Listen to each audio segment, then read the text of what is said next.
вали, тихо е, някъде вали, тихо вали в твоите очи.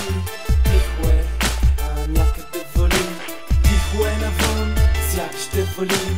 Тихо е, някъде вали, тихо вали в твоите очи. Тихо е, някъде вали. Колко останаха с мен до края, колко се отказаха в ада, с колко стигнахме до рая. На колко хора ги няма усмивките сега. Видя едната страна, време е да видиш и лошата. Щото когато вляза на биите всичко млъква. Навън може, но в душата ми не мръква. Не го правя, но сигурно трябва да се пазя. Щото когато обичам, когато мразя. Мастило, главен герой в моите песни. Затова в сърцето ми 16 дати изглежда тесни. Било ми е трудно, признавам, но виж, нужно е повече от предателство, за да ме победиш. Мъж, ако трябва да се опише с една дума, когато ми кажа дръж, не тръгвам срещу сума. Много преди теб са виждали сълзите ми, тези, които през годините изгубил съм завинаги. Тихо е навън, сякаш ще вали.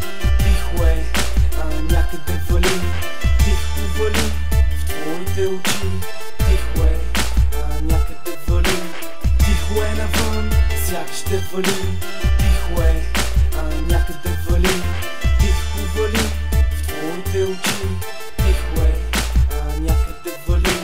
Тихо е, не чуваш ли? Моля те, не ме буди. Не искам сълзи. Тези 5 месеца тише преди буря. Знам, тръгвам сляпо, не правя сметки. А това, което чувствам последните месеци, бяха тежки, но пак съм тук и пускам. Не искам да съм свещ, искам да съм клада. Искам ново начало и всички шибаняци в ада. Дали съдбата Сикова или пирон в ливчега. Помня как по цял ден се му слушахме, колега, че сълзите не ги бършат ръце под наем. Как живеем, трудно ли е? Всички добре го знаем. Приятелите са в годините, а не във Фейсбука.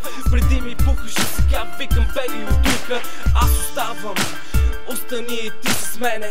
Има неща, които никой не може да ни вземе. Тихо е навън, сякаш ще вали. Тихо е, някъде вали. Тихо вали в твоите очи. Тихо е, някъде вали. Тихо е навън, сякаш ще вали. Тихо е, някъде вали. Тихо вали в твоите очи. Тихо е, някъде вали.